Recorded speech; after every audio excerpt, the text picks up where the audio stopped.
Hey, what is up guys? This is Mr. 008 here, and today I have for you episode number 4 of my Bloons Tower Defense 6 tower testing series.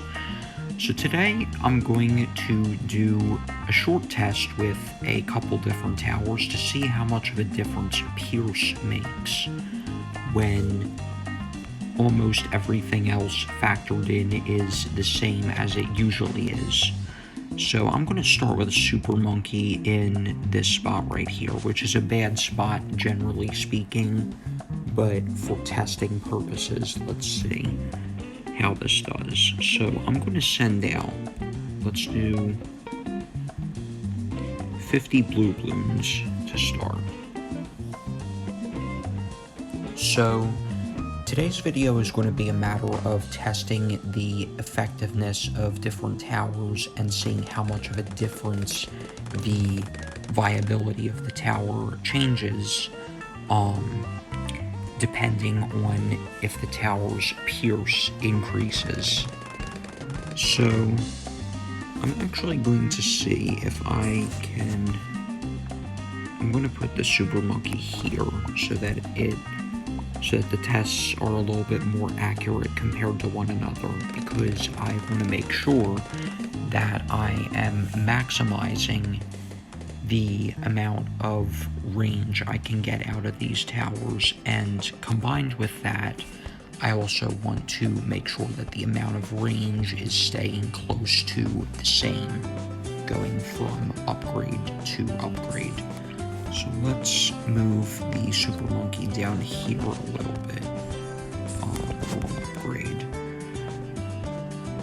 So let's see, move it up just a little bit and see how we do with 50 greens with super range, which increases the Pierce of the Super Monkey. Okay, so 50 greens are quite easy. 50 yellows, we will also pop 50 yellows, so the extra Pierce is so far doing quite a lot of work. So 50 pinks, we are not quite able to pop with the 010 Super Monkey in that spot, so let's move it down and upgrade to epic range, and let's see. Okay, that is not going to accurately reflect the test, so let's move it over a little bit so that it cannot hit at the start of the track. Alright, 50 pinks, quite easy there. Let's go up to 50 black balloons. This we probably won't be able to handle. Yeah, it makes sense, but the epic range is a lot better than just going for the base Super Monkey. So let's see how Plasma does, but without any range upgrades against 50 black balloons. Okay, so Plasma Blasts and Epic Range seem quite similar in terms of like Pierce and just overall popping power in terms of Pierce combined with damage output. It's just the range is smaller for Plasma, and the Plasma can pop red balloons but not purple balloons. But when we put things together like this, then things will probably turn out differently. Yeah, even though the range is changing, you can just tell how much better it is when we combine all those upgrades together. So Pierce definitely seems to work wonders for the Super Monkey. So let's get a Dartling over here next. I'm going to get focused firing to make it easier for the aim, and let's try 50 blues and see how we do. So 50 blues, we are okay. We probably could have popped them there, but only barely. Let's try 50 greens and see how many balloons leak here. Yeah, quite a few are getting through. But if we were to get powerful darts, things would probably turn out quite differently. So now let's see how we do against 50 greens.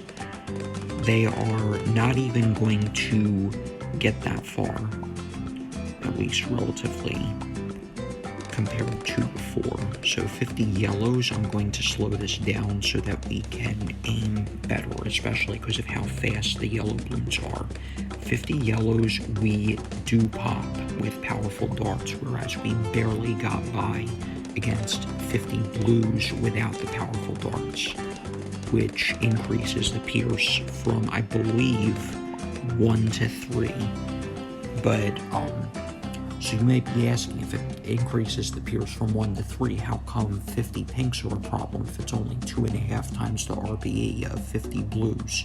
Well, the balloons are a lot faster, so we have less time to pop them, and the same could be said for the yellow balloons. So, given those factors, it is important to take that into account. But we are still getting quite a bit out of these upgrades. So now let's go with the Tack Shooter and see how we do here against 50 blues to start. Actually, I'll increase the attack speed, because the Tack Shooter tests would be kind of boring if we did not get the attack speed upgrades because of how few balloons it would pop. So it doesn't really do much to 50 blue balloons without getting the super range. But with the super range, 50 blues are no problem. 50 greens, on the other hand, a few are going to sneak through, but the super range is better against greens than the 200 is against blues. So now let's get the Blade Shooter for even more pierce. Not only that, but the Blade Shooter easily takes care of those greens, by the way, but it also has larger projectiles that are less likely to miss their targets. Yellows, also no problem. Pink balloons are going to get close to sneaking through, but they are still going to get popped quite easily. 50 black balloons, on the other hand, a few will sneak through. A few of the children spawned by those balloons from reds to yellows will get through. But overall, quite a big increase getting the Blade Shooter upgrade. So let's also test the top Path Boomerang.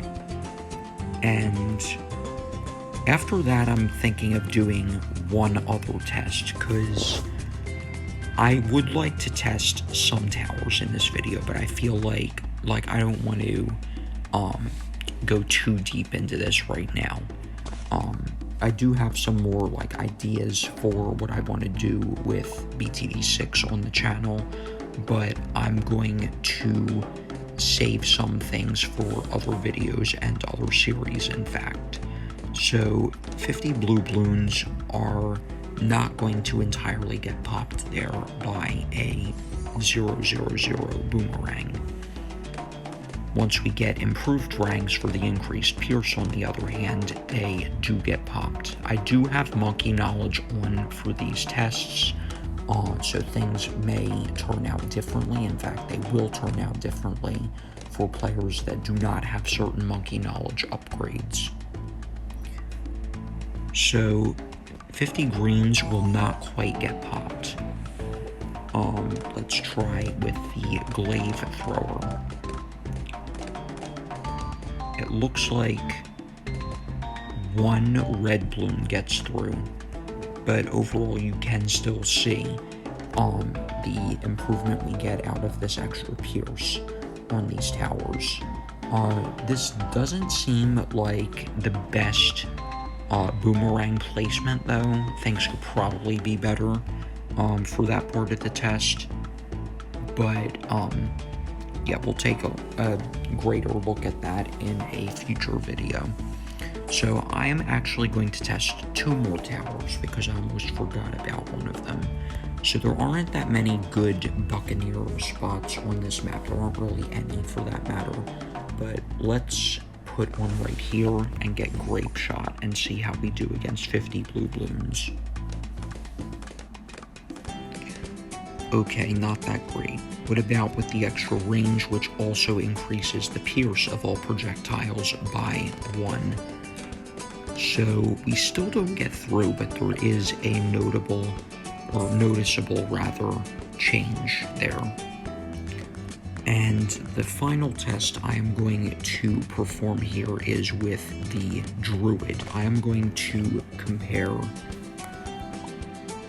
Let's start with our 50 blues, and I want to try a different type of test, but with the same tower. So, 46 pops, let's reset the pop count and get Thorn Swarm, which does not increase the pierce, but does increase the projectile count from 5 to 8. 67 pops, okay, almost 1.5 times the number of pops, even though 8 is more than 1.5 times 5. That is interesting. Let's try with Hard Thorns instead for 2 pierce, but with the same number of projectiles. 80 pops, okay. That is interesting as well. So Hard Thorns is better than Thorn Swarm, it looks like, if we are purely talking about pierce that we want to get, or maximizing popping power just in general. But in some situations, having extra projectiles is still better. So we almost popped all 50 blues with a 110 Druid. So lastly, let's get 4 Druids over here. So these results may not be entirely accurate given that the ranges of the towers are not all exactly in the same location. But I'm going to get a 000, a 110, one with Hard Thorns and one with Thorn Swarm, and I'm going to send out, let's do 250 of the invisible balloons and see what their pop counts are at the end of this test. And after this, I am going to wrap up this video. Unfortunately, I have not been able to record longer videos on the more recent side because I do not have that much storage space left on my phone. So I'm thinking of like fixes I can make for that problem. So let's see, 000 gets 128 pops. Thorn Swarm for the extra projectiles gets 206, which is probably like a little over 1.6 times, I'd say, the 000. Hard Thorns gets more than twice as much, but again, range is a factor because the towers are not all stacked on top of each other, so the ranges are not exactly the same. 267 there from the Hard Thorns, and with both upgrades we get 382 pops, which is almost twice as much as the 010, and almost 1.5 times that of the 100, and nearly thrice as much as that of the base Druid. So Pierce is definitely something that is important to get on your towers. You want them to pop as many balloons as possible, and you want to make sure that they are getting like as many pops, not just trying to pop as many layers in like one shot or with one projectile, but you also want to make sure that you can get one projectile to pop, like to keep popping from balloon to balloon without expiring, because that is a great way to maximize your popping power. So I could probably go more in depth in the future with these kinds of tests, and I definitely would like to do that eventually. So that's going to wrap up this video. Thank you all for watching. I hope you have enjoyed. If you have enjoyed, make sure to leave a like and subscribe for more interesting content, and I will talk to you all again in the next video. Peace out.